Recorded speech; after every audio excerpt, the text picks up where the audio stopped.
성령의 열매 다섯 번째 열매는 자비입니다. 우리말로는 자비라는 단어가 영어로 보면 mercy, 이 mercy와 좀 가까울 것 같은 의미이지만 오늘 본문에서 사용된 영어 단어는 대부분의 영어 번역본은 kindness입니다. 그러니까 우리말로 번역하면 친절이라고 번역하는 것이 더 자연스럽죠. 그것은 이제 뒤에서 제가 그 원문이 그렇게 쓰인 부분은 좀 설명을 드리도록 할 텐데요. 우리가 친절이라고 하면 조금 더 우리가 이 열매를 맺는 것이 수월하지 않을까? 그 정도는 내가 할 수 있지 않을까? 라고 만약 생각하신다면 그것은 우리가 성령의 열매에 대한 부분을 아직도 조금 이해가 부족하기 때문에 그런 생각을 할 수 있다고 생각해요. 성령의 모든 열매는 예수 그리스도의 성품이고 인격입니다. 이것은 분명히 우리가 순종해야 되는 것도 있지만 성령께서 맺는 거죠. 결국 내가 맺는 것이 아니라 우리 안에 계신 성령님께서 그것을 만들어 가시는 거예요. 우리가 하는 것은 그 성령님의 하시는 일에 방해가 되지 않도록 우리 자신을 전적으로 하나님께 맡기는 겁니다. 그래서 친절이라는 이 다섯 번째 열매 또한 그 정도는 나 할 수 있어. 나 뭐 사람들에게 친절하지. 그렇게 생각하신다면 오산이라는 겁니다.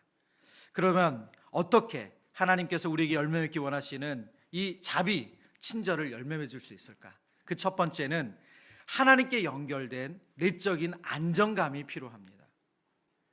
하나님께 연결된 내적인 안정감을 통해서 하나님이 원하시는 자비, 그 친절함을 우리가 베풀 수가 있습니다. 그 대표적인 사례가 우리가 이전에 갈등에 대한 주제를 다룰 때 다뤘던 인물이죠. 바나바입니다.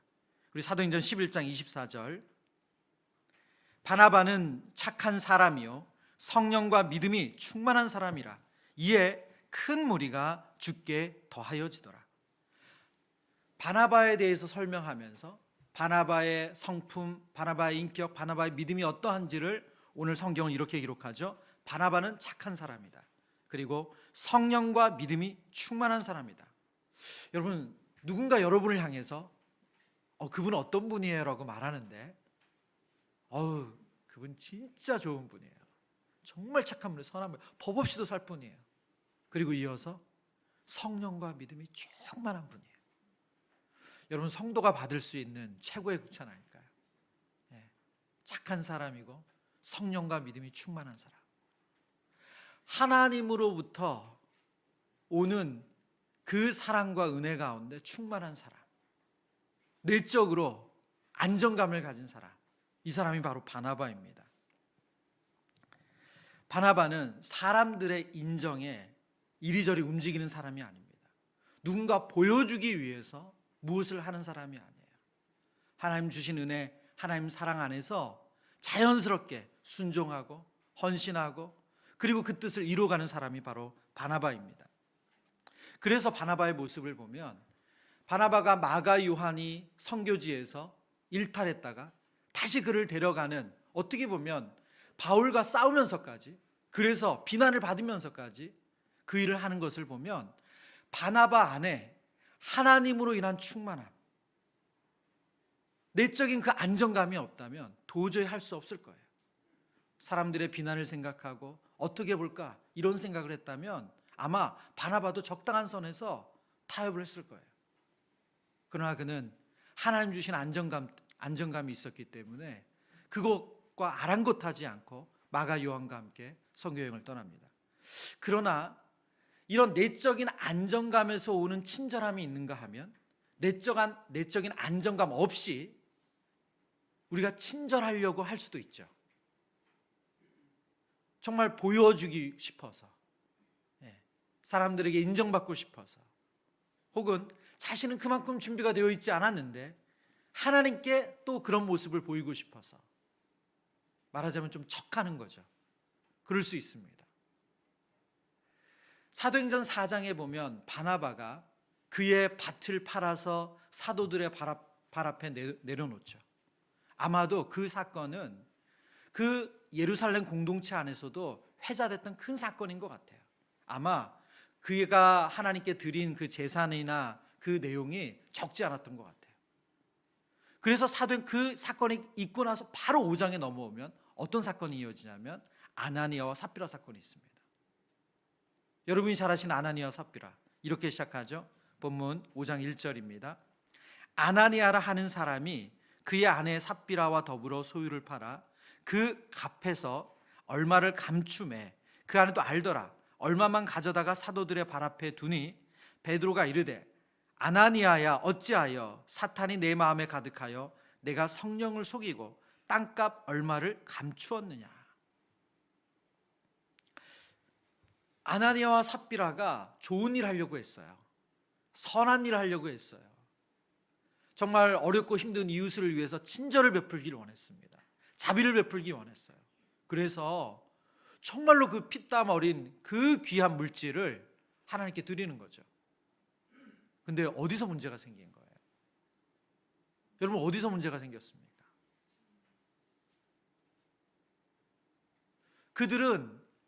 그들이 하나님을 사랑하는 것보다, 하나님과 연결된 것보다 더 대단한 사람으로 보이길 원했어요. 더 좋은 사람으로 보이길 원했어요. 내적인 안정감은 없는데 사람들에게 더 인정받고 싶었어요.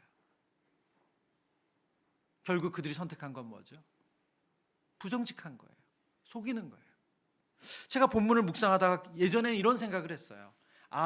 베드로는 아마 아나니아와 삽비라의 눈만 보고도 그들이 거짓인 줄 알았을 거야. 성령이 충만한 사람이니까. 영적으로 딱 아나니아 얼굴 보고 속였구만. 다 이렇게 그런 이 영적인 이 통찰력이 있었을 거야. 이전에는 사실은 말씀을 묵상할 때마다 이 본문을 볼 때 좀 그런 생각으로 본문을 봤어요. 그런데 4장과 5장을 계속 묵상하는데, 그리고 이 관점으로 본문을 묵상하다 보니까 그거는 좀 다른 것 같아요. 조금 더 일반적으로 이해하는 게 맞을 것 같아요. 그 말은 뭐냐면, 성경에 정확하게 나와 있지 않을까. 그냥 상상, 소설을 써본다면 아나니아가 분명히 헌금할 거라고 얘기했을 거예요. 망포동에 그 땅 있잖아. 다 내 땅이야. 알지? 그 땅. 응? 그 땅. 거기 지나가면 내 땅 안 지나가는 사람 없어. 나 그 땅 이번 주일에 헌금한다. 내적인 안정감 없이 사람들에게 친절을 베풀기 원했을 때 그 모습이 결국 아나니아와 삽비라를 이렇게 비참한 모습으로 만들었습니다. 그러나 믿음과 성령으로 충만한 바나바는 전혀 달랐죠. 그는 하나님께 깊게 연결된 사람이기 때문에 그 안정감으로부터 누군가에게 호의를 베풀고 누군가에게 자비를 베풀고 누군가에게 친절함으로 되어 있기 때문에 그 사람들이 자신을 어떻게 대해주고 그것에 대해서 누군가 어떻게 평가하는지가 아무 상관이 없어요. 성령의 열매 5번째, 자비, 그 친절은 하나님과의 깊은 내적인 안정감 가운데서 이루어진다는 것입니다. 2번째, 자비의 열매를 맺으려면 남을 도울 수 있는 실제적인 능력이 필요합니다. 자비라는 말은 능력으로 연결돼요. 이것은 생각이 아닙니다. 자비는 누군가에게 자비를 베푼다, 친절을 베푼다는 것은 구체적인 행동이에요. 능력이에요. 말의 위로가 아니라 실제적인 도움을 줄 수 있는 능력입니다. 바나바는 사울이 회심을 알았습니다. 그리고 사울은 예루살렘 공동체에 들어가길 원했는데 누구도 그를 받아주지 않아요. 제자들이 두려워하기 때문에. 우리 다시 한번 그 내용을 볼까요? 사도행전 9장에 보면 27절, 바나바가 데리고 사도들에게 가서 그가 길에서 어떻게 주를 보았는지와 주께서 그에게 말씀하신 일과 다메섹에서 그가 어떻게 예수의 이름으로 담대히 말하였는지를 전하니라. 사울이 제자들과 함께 있어 예루살렘에 출입하며, 이렇게 기록되어 있어요. 여러분, 어떤 문제를 해결할 때 그 문제를 누가 맡느냐는 되게 중요해요. 왜냐하면 그 문제를 감당할 수 있는 사람이 맡아야 되잖아요. 여러분, 나라의 중요한 일을 결정하고 그것을 외교적인 문제로 할 때 특사라는 것을 임명하죠. 특사. 그 특사가 누가 되느냐가 되게 중요합니다. 그 메시지를 잘 전할 수 있는 사람, 그런 능력을 갖춘 사람, 그런 소양을 갖춘 사람, 그런 인격을 갖춘 사람, 그런 탁월한 사람을 특사로 세우죠. 바나바는 제자 공동체에서 신뢰받는 사람이에요. 바나바가 말하면 믿어줄 수 있는 그런 사람이 바로 바나바예요. 여러분, 핍박자였던 사울이 제자 공동체에 들어갈 수 있었던 이유는 그런 능력을 가진 바나바가 제자 공동체에게 사울을 소개했기 때문이에요. 그래서 오늘 본문에 보면 아주 구체적으로 이렇게 말합니다. 27절에 보세요. 그냥 소개한 게 아니에요. 27절에 다시 한번 보면 바나바가 데리고 사도들에게 가서 그가 길에서 어떻게 주를 보았는지와 주께서 그에게 말씀하신 일과 다메섹에서 그가 어떻게 예수의 이름으로 담대히 말하였는지를 전했다고 말합니다. 그러니까 이 사람 회심했으니까 믿어주세요가 아니에요. 아주 구체적으로 사울이 어떻게, 사도행전 9장에 나와 있는 내용이죠, 어떻게 예수님을 만났는지를 설명합니다. 그리고 예수님께서 그에게 어떤 말씀을 주셨는지, 어떤 사명을 주셨는지를 얘기해요. 그리고 마지막으로 그가 진짜 변화됐다는 것이 다메섹에서 어떻게 드러났는지를 설명해 줍니다. 그 이야기를 누가 했어요? 바나바가 했어요. 친절은, 자비는 누군가를 실제적으로 도울 수 있는 능력입니다. 그 능력이 없는데 우리가 무엇인가 한다고 하면 그 사람을 돕는 게 아니죠. 구약의 인물 중에 다윗의 친구였던 요나단도 바로 그런 사람입니다. 사무엘상 20장 1절에서 2절 말씀인데요. 다윗이 또 맹세하여 이르되 내가 내게 은혜를 받은 줄을 내 아버지께서 밝히 알고 스스로 이르기를 요나단이 슬퍼할까 두려운즉 그에게 이것을 알리지 아니하리라 함이니라. 그러나 진실로 여호와의 살아계심과 내 생명을 두고 맹세하노니 나와 죽음의 사이는 한 걸음뿐이니라. 요나단이 다윗에게 이르되 내 마음의 소원이 무엇이든지 내가 너를 위하여 그것을 이루리라. 지금 이 상황은 어떤 상황이냐면 사울 왕에게 다윗이 미움을 받고 있습니다. 그래서 도망을 다녀요. 그러니까 초기예요. 사실 이 상태는 미움을 받아서 분명히 딸 미갈도 주고 그래서 결혼도 하고 정말 인정받는 것 같았는데 사울 왕의 마음이 완전히 바뀌었죠. 그래서 다윗이 왕의 눈치를 보고 계속 겉돌고 있어요. 그러나 계속 그렇게 겉돌다가는 정말로 다윗이 무슨 그 왕에게 반역하는 마음이라도 가졌을까 오해를 살 수 있는 그런 상황이 온 거예요. 그래서 이제 왕의 식탁의 자리에 군대 장관으로서 다윗이 마땅히 가야 돼요. 왕과 함께 식사를 해야 돼요. 지금 그 앞에 내용이 그런 내용이에요. 그러면 그날이 왔는데 내가 그 자리에 못 간 것에 대해서 요나단에게 부탁을 하는 거예요. 너가 말을 해줘라. 나에 대해서 이러이러해서 그 자리에 없다고 얘기를 해줘라. 그 반응이 왕의 진심이다. 그 반응이 왕의 진심이다. 요나단이 뭐라고 말하죠? 그걸 다 해주겠다는 거예요. 걱정하지 마라. 지금 다윗은 나와 죽음의 사이는 한 걸음뿐이래요. 나와 죽음의 사이는 한 걸음뿐이래요. 바로 코앞에 와 있다는 걸 얘기하는 거잖아요. 그렇게 두려워하는 다윗에게 걱정하지 마라. 내가 왕으로부터 너를 지켜줄 거다. 왕이 너를 왜 죽이려고 하냐? 요나단은 그때까지는 그런 생각이었어요. 사무엘상 20장 말씀 보죠. 20장 32절 34절 그 뒤의 내용입니다.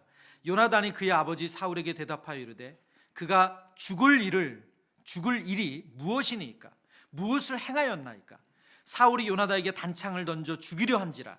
요나단이 그의 아버지가 다윗을 죽이기로 결심한 줄 알고 심히 노하여 식탁에서 떠나고 그달 둘째 날에는 먹지 아니하였으니 이는 그의 아버지가 다윗을 욕되게 하였으므로 다윗을 위하여 슬퍼함이었더라. 요나단은 다윗에게 약속한 대로 식탁에서 아버지에게 묻습니다. 다윗이 죽을 일 뭘 했습니까? 그가 그 말을 듣자마자 사울 왕이 어떤 반응을 보였어요? 아들에게 단창을 던졌어요. 그리고 요나단에게 악담을 퍼붓죠. 그 이후에 요나단의 행동이 무엇입니까? 요나단이 다윗과 약조한 방식으로 사울의 마음을 보여주죠. 어떤 방식입니까? 화살을 쏘아서 종에게 화살을 주오라고 하죠. 너 위로 지나갔다. 그러면 왕은 너를 죽이기로 작정한 거다. 그냥 가라는 거예요. 도망가야 된다. 그렇게 해서 다윗은 이 위기를 넘깁니다. 친절이란 누군가를 구체적으로 도울 수 있는 능력이에요. 우리가 하나님 앞에 은혜를 구해야 되는 대목이 이것입니다. 여러분이 정말 누군가에게 자비를 베푸는 사람, 친절을 베푸는 사람이 되기를 원하신다면 하나님께서 그 능력 주시기를 구해야 돼요. 아이를 도와주고 싶고, 옆에 있는 어떤 성도님을 도와주고 싶고, 또 내가 생각하는 그 누구를 도와주고 싶은데 나에게 그 능력이 없으면 그거는 그 좋은 마음을 사실 절제하셔야 돼요. 능력은 없는데, 내가 도울 수 있는 능력은 없는데 자꾸 그것을 뭔가 우리가 할 수 있는 것처럼 이야기하는 것은 그분을 사실은 돕는 게 아니죠. 오늘 본문에서 사용된 자비라는 단어는 원문에서 크레스토스테스라는 단어입니다. 크레스토스테스. 좀 익숙지 아주 발음하기도 어렵죠. 이 단어는 사람에게 사용할 때는 자비라고 쓰였지만 하나님께 사용될 때는 인자하심이라고 번역됩니다. 로마서 2장 말씀인데요. 혹 내가 하나님의 인자하심이 너를 인도하여 회개하게 하심을 알지 못하여 그의 인자하심과 용납하심과 길이 참으심이 풍성함을 멸시하느냐. 2장 지금 앞부분 하나님의 인자하심도 똑같습니다. 색깔을 거기는 좀 빠뜨렸는데 그 두 가지 다 인자하심이 크레스토스테스예요. 이것이 바로 우리가 성령의 갈라디아서 5장 22절에 나온 자비란 똑같은 단어입니다. 하나님께 쓰일 때는 바로 인자하심이래요. 로마서 11장 22절에서도 똑같이 쓰입니다. 그러므로 하나님의 인자하심과 준엄하심을 보라. 넘어지는 자들에게는 준엄하심이 있으니 너희가 만일 하나님의 인자하심에 머물러 있으면 그 인자가 너희에게 있으리라. 그렇지 않으면 너도 찍히는 바 되리라. 여기서 나오는 인자도 다 크레스토스테스예요. 이 본문의 배경을 보시면 두 용례 다 하나님의 인자하심을 얘기할 때 우리가 교만해서는 안 된다라는 맥락에서 쓰였어요. 먼저 볼까요? 11장 20절 21절 내용. 그 22절 바로 앞에 있는 내용이죠. 옳도다. 그들은 믿지 아니하므로 꺾이고 너는 믿음으로 섰느니라. 높은 마음을 품지 말고 도리어 두려워 말라. 하나님이 원가지들도 아끼지 아니하셨은즉 너도 아끼지 아니하시리라. 이 말씀은 무슨 배경이냐면 이방인 그리스도인들에게 너희들 교만하지 말라는 거예요. 너희들이 구원받은 거 너희들이 얻은 것처럼, 너희들이 잘해서 그런 것처럼 교만하면 안 된다. 그것은 다 하나님의 인자하심 때문이다. 하나님의 자비 때문이다. 그건 너희들이 잘한 게 아니다.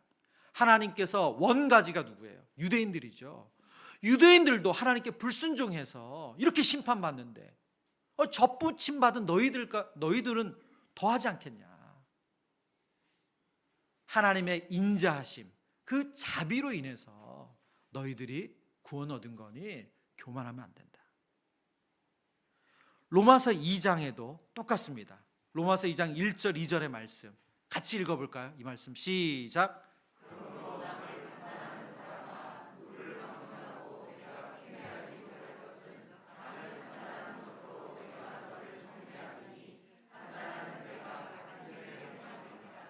이런 일을 행하는 자에게 하나님의 심판이 진리대로 우리가 아노라. 아멘. 로마서 2장에는 남을 판단하는 마음을 가진 것에 대해서 하나님이 심판하신다고 경고하고 있습니다. 좀 전에 읽은 로마서 11장 20절에서 높은 마음을 품지 말고 도리어 두려워하는 말씀과 실제적인 예가 아닙니까? 언제 남을 판단해요?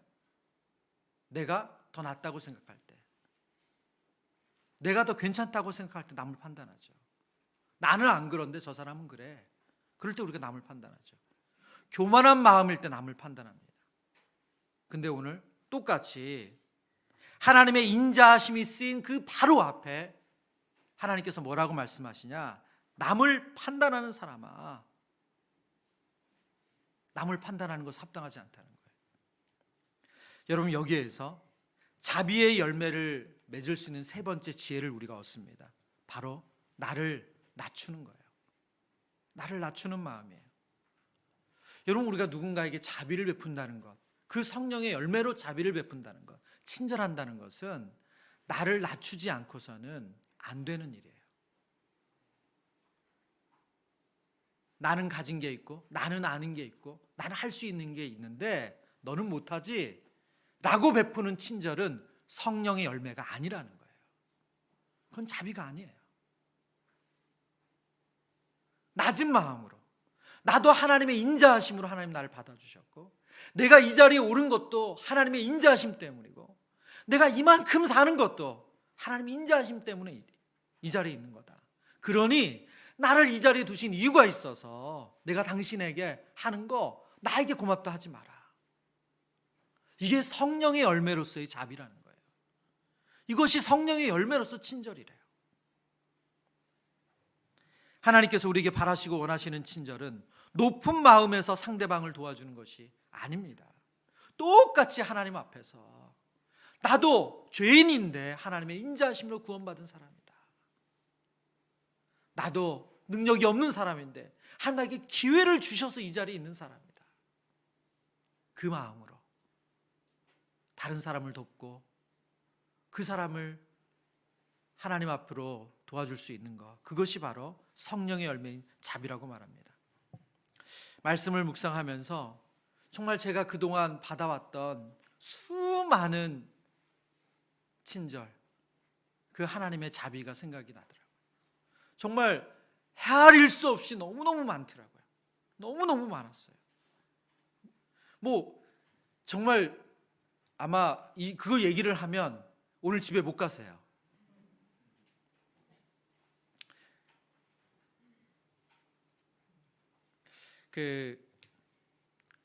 차로 인해서 저에게 좀 아픈 추억이 있었습니다. 어떤 일이 있었냐면, 차를 타고 가는 중에 저희 막내가 문에 있다가 주행 중에 아이가 길거리에서 떨어졌어요. 너무너무 충격적인 사건을 분담에 있는 야탑 사거리에서, 다행히 빠른 속도가 아니고 우회전하는 차의 속도가 쭉 가라앉을 때여가지고, 놀라운 건 저희가 아이가 떨어졌다는 걸 몰랐다는 거예요. 처음에 너무 다행히 뒤에서 따라오는 차도 없었고, 그래서 정말 괜찮았어요. 안 그래도 차에 대한 그 문제가 있어서 그 마음에 근심이 있었는데, 그 사건이 일어나고 나니까 이거 정말 너무너무 겁이 나고 두렵고, 근데 더 힘든 건 차를 바꿀 경제적인 능력이 없다는 거예요. 그게 참 너무 힘들더라고요. 근데 그런 일이 또 안 생긴다는 보장이 없잖아요. 그래서 아이들에게 절대 그거 하면 안 된다. 아직도 기억나, 아벨라 그 차.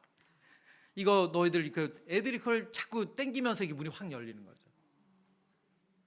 그래서 그거를 그렇게 안 된다고 교육시키고, 또 레버가 있다고 하더라고요. 절대 못 여는 레버가 있다고 해서 그것도 하고. 근데 그게 얼마나 불편해요. 열 때마다 그거를 해야 되니. 하나님께 기도했어요. 하나님, 정말 제가 차를 바꿀 능력은 안 되고, 하나님 정말 그거 어떻게 합니까? 그런데 또 이런 일이 생기고 이런 큰 일이 생기면 어떻게 합니까? 근데 정말 그렇게 기도하고 나서 10일이나 지났을까요? 얼마 지나지 않아서 제가 그 이전에 이제 우리 목사님들 보신 잡지 만드는 일을 했었는데, 거기에 이제 그 잡지사의 대표이신 목사님이 뜬금없이 전화를 하신 거예요. 전화를 하셔서 저에게 그런 거예요. 조 목사 잘 지내? 그때 제가 이제 그 잡지사를 퇴사하고 이제 개척을 막 시작해가지고, 우리 이제 여러분처럼 이렇게 개척교회를 막 준비 섬기고 나서 한 몇 개월 지났을 때요. 그래서 조 목사 잘 지내? 그래서 목사님 잘 지내고 있습니다. 그래, 내가 갑자기 조 목사 생각이 나서 그러는데 우리 회사에 차 쓸래? 그러시는 거예요. 네? 너무 당황스럽잖아요. 갑자기 퇴사한 지가 1, 2개월도 아니고 꽤 지난 시점에서 조 목사 차 쓸래? 그 차가 뭐였냐면 흰색 코란도 CC로 2700cc인가 그랬어요. 너무 급이 달라졌잖아요. 놀라운 것은 그 차는 뒤에 문이 없어요. 투도어예요.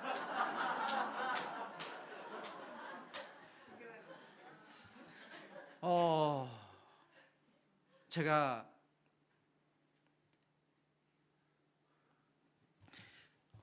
너무 오랫동안 잊고 있었어요. 제가 그분의 그 친절에 대해서, 그 자비에 대해서 말씀을 준비하는데 그 목사님의, 그 어른 목사님의 뭐 그 회사 퇴사한 직원 챙겨서 뭐 하겠어요. 그 차 중고차로 팔아도 당시로 1,000만 원 가까이 나오는 그 아주 좋은 차였는데 그 풀옵션의 그 좋은 차를 오늘날 문득 전화하셔서 정 목사 잘 지내? 차 쓸래? 근데 그 다음 말씀이 저에게 압권이었어요. 직원 시켜서 모든 차 서류를 준비해 놓은 거예요. 여러분, 명의 이걸 준다, 누군가 양도한다는 거는 그냥 되는 게 아니죠. 양도할 수 있도록 그걸 다 준비를 해야 되잖아요. 다 준비해 놨으니까 가져가라는 거예요. 자비죠. 그분이 제가 있는 2년 반 넘게 회사에서 제가 같이 그 잡지사에서 일하는 동안 그 어르신은 정말 명망 있는 분이시거든요. 저랑은 제가 뭐 그분에게 어떻게 뭐 말을 이렇게 편하게 할 수 있는 대상이 아니에요. 근데 한 번도 저에게 하대를 한 적이 없어요. 저에게 말을 아주 낮춰서 어리게 생각하시고 말씀하신 적이 없어요.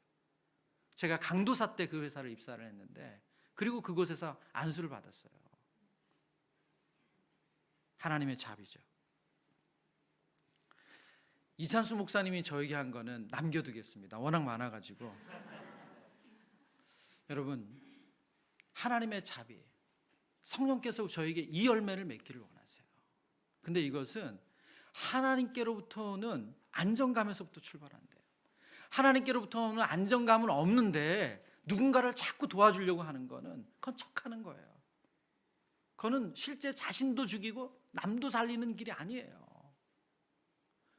성령의 열매, 자비는 실제로 도움을 줄 수 있는 능력이에요. 그 어르신이 제가 차가 없다는 걸 들었는데 그걸 도울 수 있는 능력이 없는 분이면 어떻겠어요? 아마 전혀 모르셨죠. 정말 그거는 뭐 제가 그분에게 말씀드린 적도 없고, 정말 뭐 그거는 정말 너무 뜻밖의 하나님 주셨다고밖에 할 수 없는 일이지만, 그러나 그분이 그 능력을 가지고 저를 도우신 거잖아요. 세 번째, 그것은 바로 겸손한 마음이에요. 내가 당신보다 나아, 그게 아니고요. 나도 은혜로 여기까지 왔다. 나도 은혜로 여기까지 왔다. 내가 잘나서가 아니라 나도 하나님의 도우심으로 여기까지 왔다. 그러니 내가 돕는 거 그거 자꾸 나한테 고맙다 하지 마라. 그 겸손한 마음, 그게 자비입니다. 우리 이 시간 하나님의 은혜를 구하며 기도할 때, 하나님, 제가 자비의 열매 맺는 성령의 사람 되게 해 주옵소서. 그 마음으로 우리 찬양하며 기도하길 원합니다. 하나님의 은혜, 우리 함께 찬양합니다.